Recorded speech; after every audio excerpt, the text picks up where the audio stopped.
Hello అండి, అందరికీ నమస్తే. Welcome to Sharada home making channel. నేను ఈరోజు ఇన్స్టెంట్ స్టఫ్డ్ బన్ దోశ చేశానండి. చాలా టేస్టీగా ఉంది. మనం పిండి రుబ్బాల్సిన పని లేదు, నానబెట్టాల్సిన పని లేదు. మన ఇంట్లో ఉండే బొంబాయి రవ్వ శనగపిండితో చాలా ఈజీగా అప్పటికప్పుడు చేసుకోవచ్చు. చాలా టేస్టీగా ఉంది. దీని ప్రిపరేషన్ ఇప్పుడు చూద్దాము. ఒక బౌల్లోని ఒక అరకప్పు బొంబాయి రవ్వ తీసుకున్నాను, ఒక అరకప్పు శనగపిండి, ఒక అరకప్పు బియ్యం పిండి, అన్నిని ఒకే కొలతలో తీసుకోండి. అలాగే పెరుగు కూడా ఒక అరకప్పు కన్నా కొంచెం ఎక్కువ తీసుకున్నాను నేను.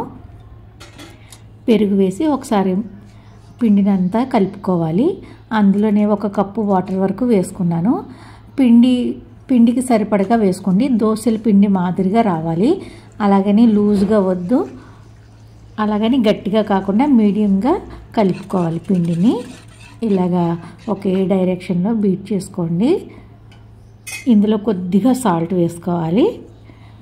సాల్ట్ వేసుకుని కలుపుకుని మూత పెట్టి పక్కన పెట్టుకోవాలి. వంట సోడా మనం దోశ వేసే ముందు వేసుకోవాలి. నేను పక్కన పెట్టేసాను పిండిని. ఇప్పుడు ఒక పచ్చి బంగాళదుంపని చెక్కు తీసి తురుము పెట్టుకోవాలి. నేను ఒక బంగాళదుంప తీసుకున్నాను. ఇలాగ చెక్కు తీసేసి తురుముకోవాలి. ఉడకబెట్టిన దానికంటే ఈ పచ్చిది వేయడం వల్ల టేస్ట్ చాలా బాగుంది. అందుకని నేను పచ్చిది వేసాను. ఇలా తురుము పెట్టుకుని పక్కన పెట్టుకోవాలి. స్టవ్ మీద కడాయి పెట్టుకుని కొద్దిగా ఆయిల్ వేసుకోవాలి. ఆయిల్ హీట్ అయిన తర్వాత ఆవాలు జీలకర్ర వేసుకున్నాను. ఆవాలు జీలకర్ర వేగిన తర్వాత కొద్దిగా అల్లం తరుగు వేసుకోవాలి. అలాగే ఒక పచ్చిమిర్చి సన్నగా తరిగి వేసుకున్నాను నేను. అలాగే 1 టీ స్పూన్ చిల్లీ ఫ్లేక్స్ వేసాను. మీరు కావాలంటే కారం వేసుకోండి. కొద్దిగా పసుపు వేసి కలిపి మనం తురిమి పెట్టుకున్న బంగాళదుంప వేసుకోవాలి. అలాగే ఒక అరకప్పు బఠానీ వేసాను నేను. కొద్దిగా సాల్ట్ వేసుకుని బంగాళదుంప పచ్చి వాసన పోయే వరకు వేయించుకోవాలి. చివరిగా నేను కొద్దిగా ఒక 1/4 టీ స్పూన్ గరం మసాలా పొడి వేసాను. వేసి స్టవ్ ఆఫ్ చేసుకుని పక్కన పెట్టుకోవాలి. ఇప్పుడు పిండిలోని మనం వంట సోడా వేసుకోవాలి. ఒక 1/4 టీ స్పూన్ వంట సోడా వేసాను. వేసి ఒకే డైరెక్షన్లో పిండిని కలుపుకోవాలి. బాగా బీట్ చేసుకోవాలి. పిండి చూసారా, బబుల్స్ వస్తున్నాయి. మనకి దోశ సాఫ్ట్గానే చాలా మెత్తగా వస్తుంది ఇలా ఉంటే. ఇప్పుడు స్టవ్ మీద చిన్న మూకుడు పెట్టుకున్నాను నేను. లోతుగా ఉండే చిన్న మూకుడైతే మీకు బన్ సైజ్ అంతా వస్తాయండి దోశలు.